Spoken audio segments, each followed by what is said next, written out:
If you reject anyone based on illegitimate criteria, you have rejected God. Dr. Tony Evans explains that passionate believers are peacemakers. And what greater test is there for how hungry you are for God than your willingness to receive grace and then at the same time to give it to somebody else?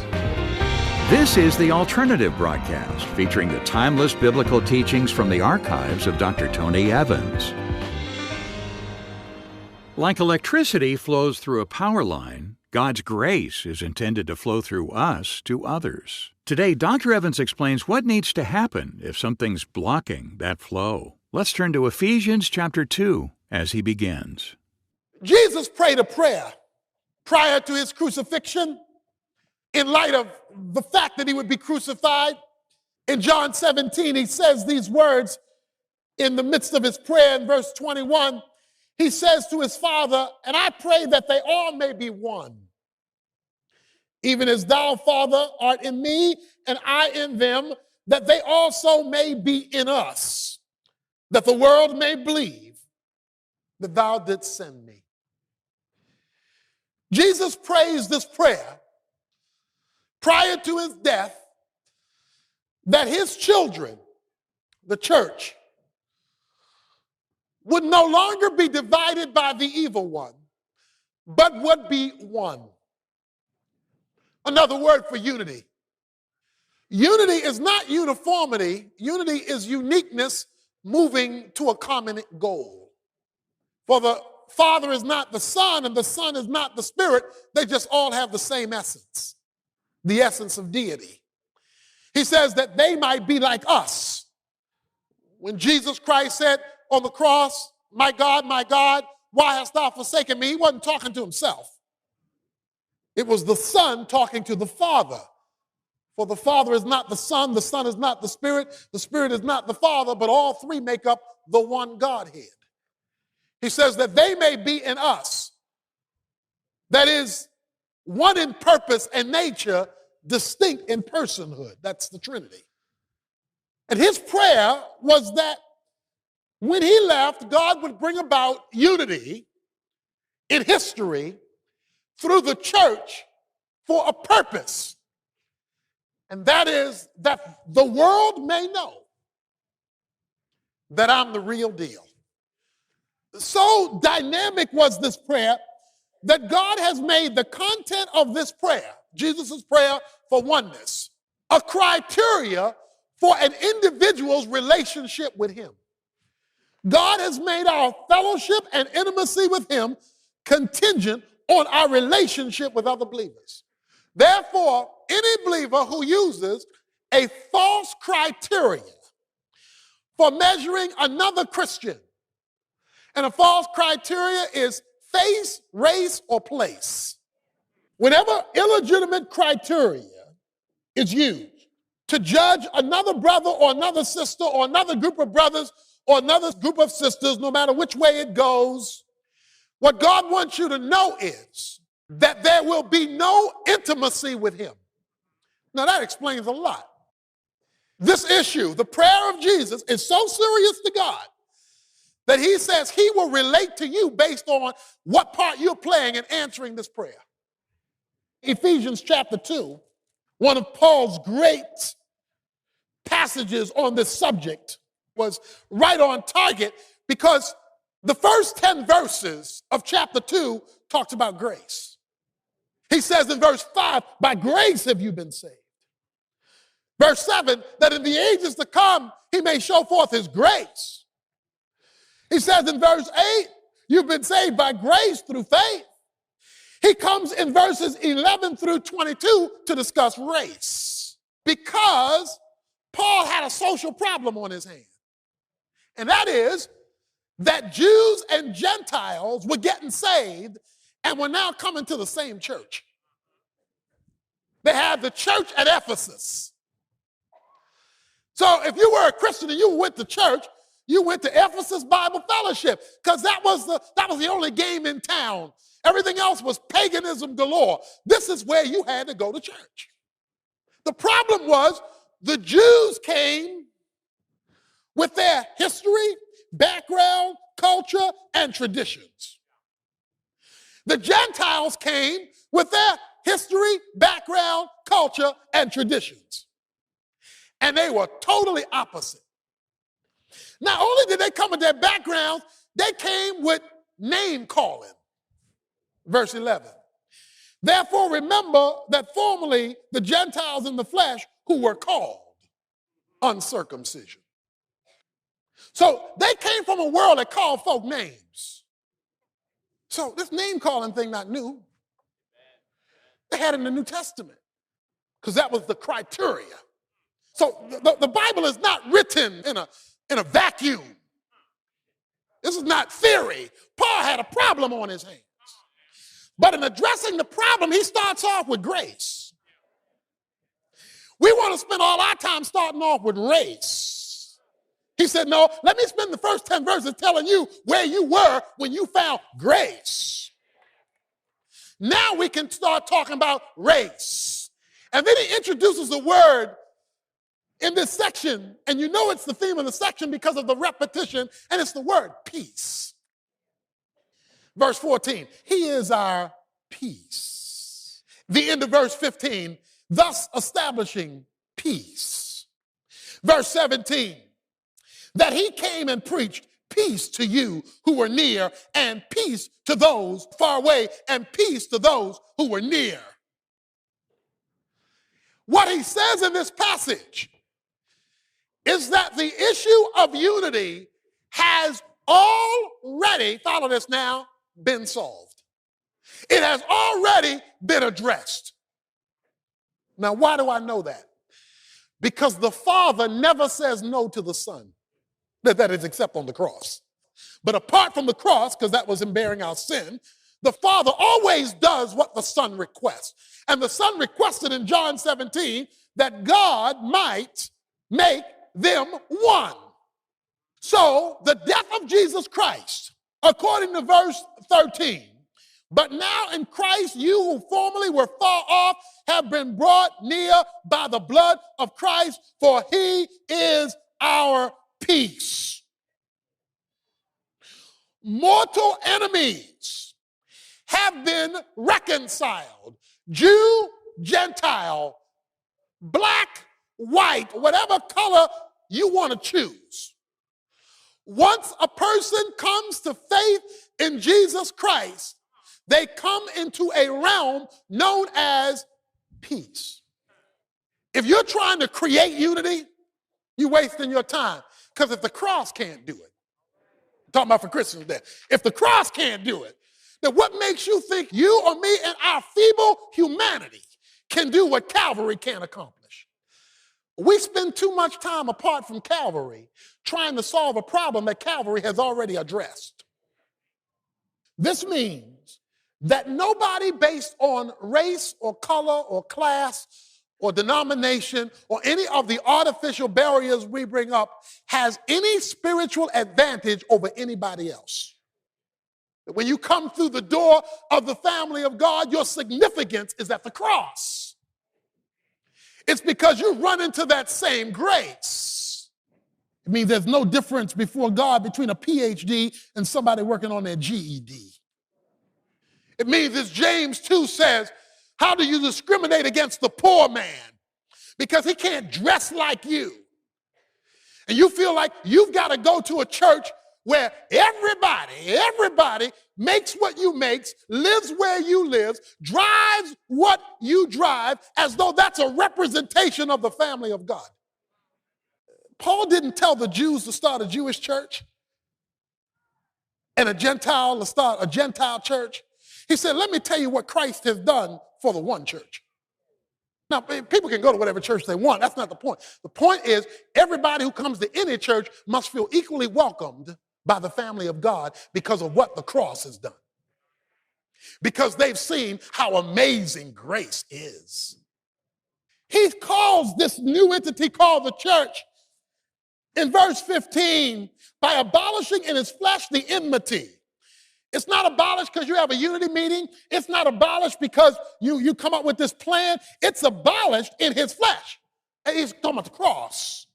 That the death of Christ, what the death of Christ accomplished was spiritual unity that must be fleshed out, worked out in functional unity. But the foundation, he says, it was in the cross, it was in his flesh, which is the law of commandments contained in ordinances, that in himself, watch this, he might make the two into one new man, thus establishing peace.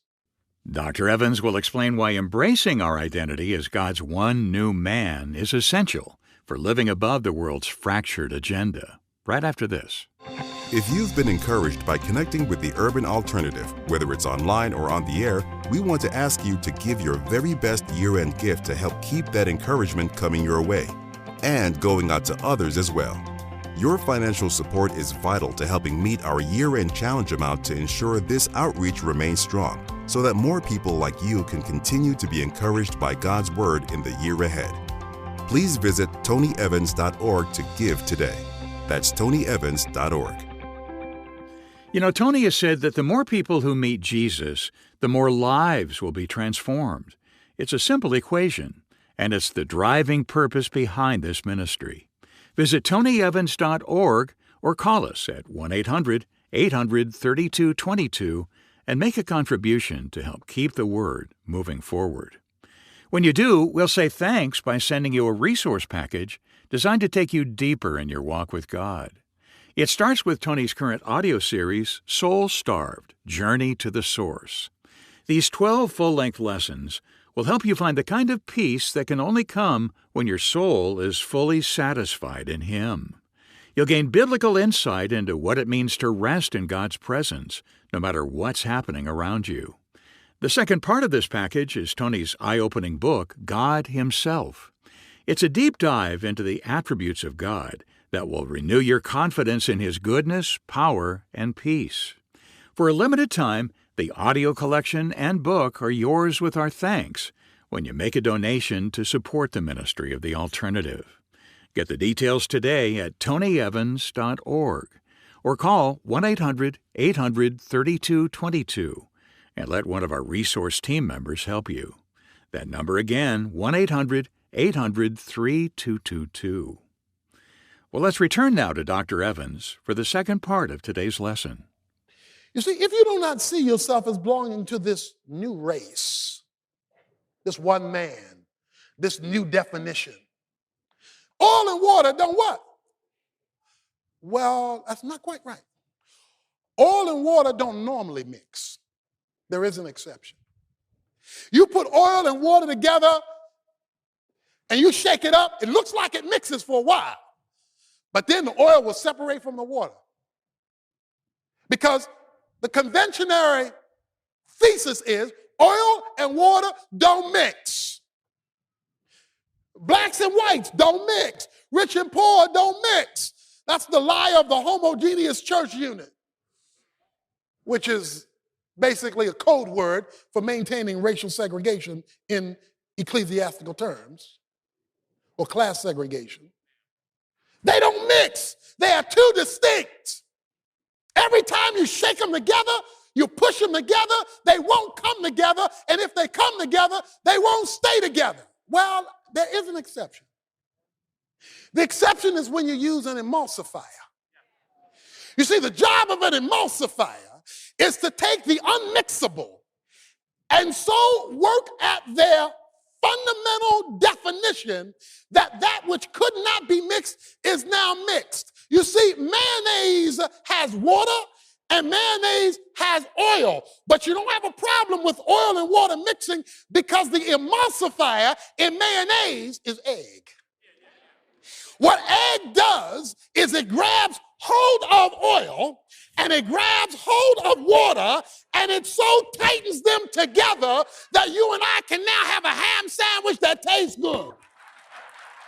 Because eggs serve as an emulsifier.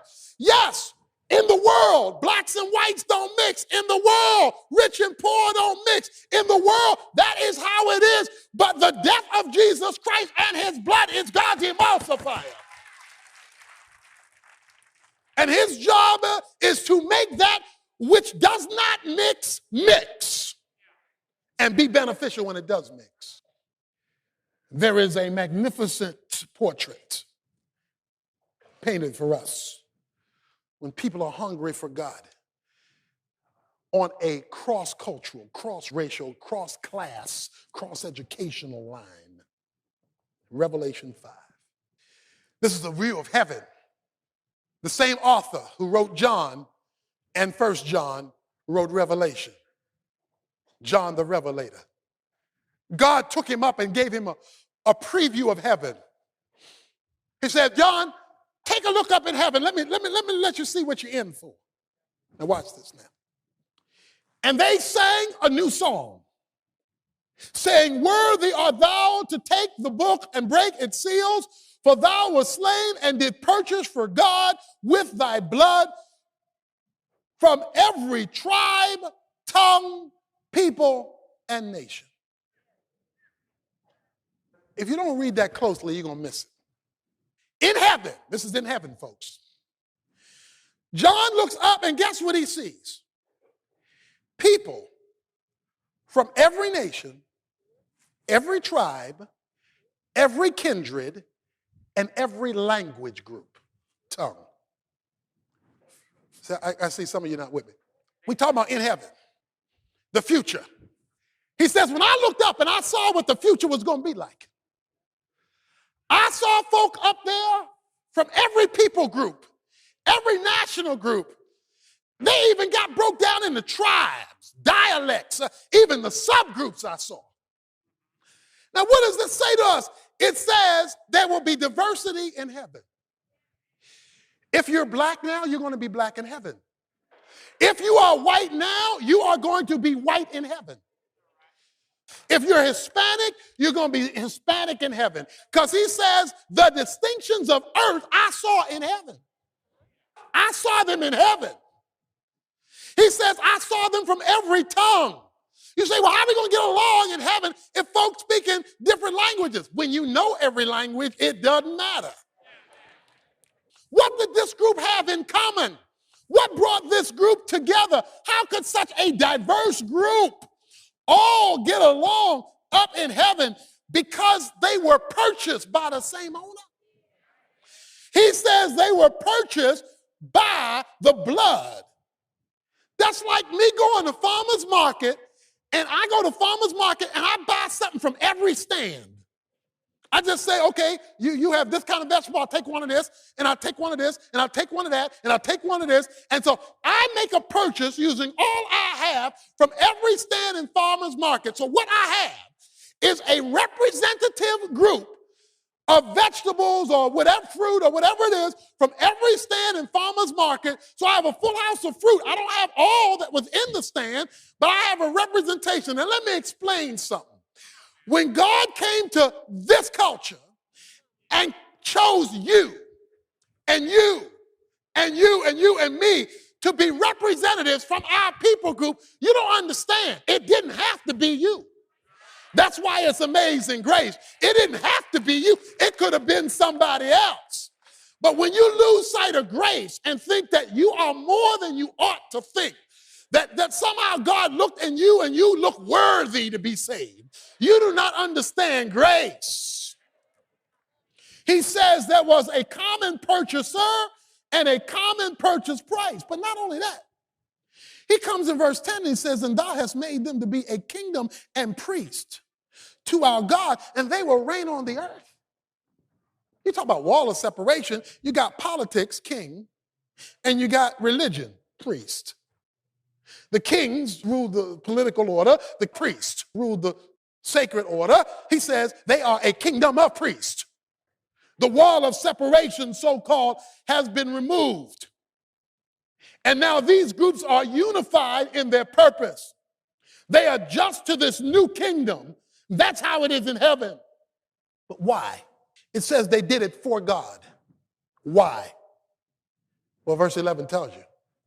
And I looked and heard the voice of many angels around the throne and the living creatures and the elders, and the number of them were myriads of myriads and thousands of thousands, saying with a loud voice, worthy is the Lamb that was slain to receive power and riches and wisdom and might and honor and glory and blessing and every created thing which is in heaven and on earth and under the earth and on the sea and all things in them. I heard them say, to him who sits on the throne, to the Lamb, be blessing and honor and glory and dominion forever and ever. What's this all about? Let me tell you what it's all about. The reason God is going to have folk from this group and this group and this language and that language, and this race and that race, is because he likes to hear worship in every imaginable form. Heaven will be filled with diverse cultures expressing themselves in diverse ways with a singular focus on the one purchaser. There will be those who worship liturgically, those who worship celebratively, those who worship quietly, those who worship loudly, all singing the same song at the same time to the same God who put up the same price for all to be there. That is what heaven will be like.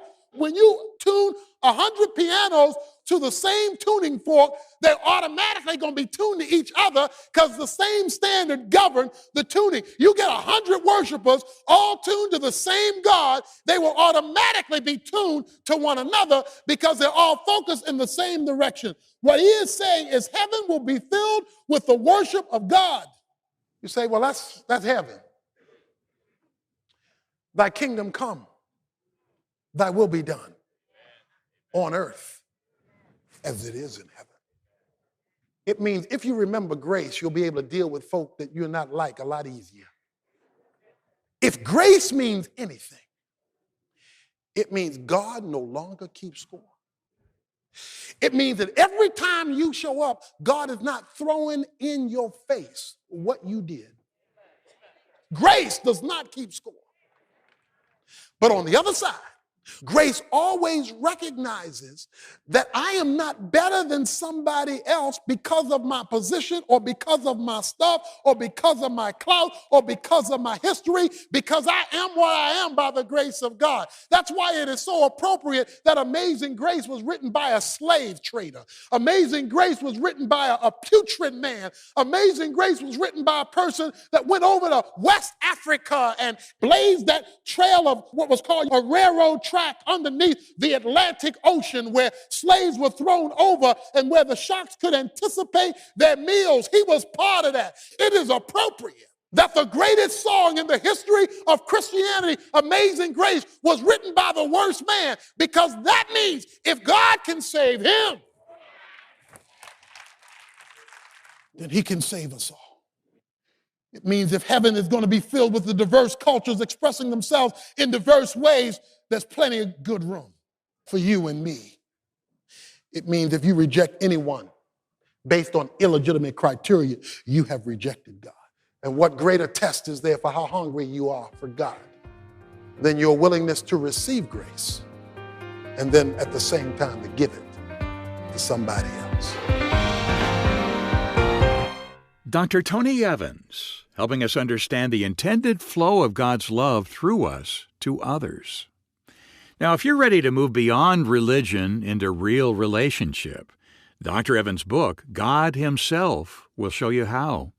In its pages, you'll discover that true fulfillment comes not from chasing blessings, but from seeking the blesser. It's a call to experience God's presence in a way that transforms your daily life. We'd love to send you a copy as our thank you when you give to support the alternative. Just visit tonyevans.org or call 1-800-800-3222 to find out how. And when you do, we'll say thanks by not only sending you this powerful book, but also by including all 12 full-length messages from Tony's current series called Soul Starved, Journey to the Source, including 4 complete messages we won't have time to present on the air. Once again, to take advantage of this special offer, visit tonyevans.org or call 1-800-800-3222. Either way, with your donation and request, we'll send you this powerful package right away. Well, coming up tomorrow, many of us say we want to follow hard after God. But is it God we're pursuing, or just some quick deliverance when times get tough? Dr. Evans will talk about the difference and why it matters. Be sure to join us.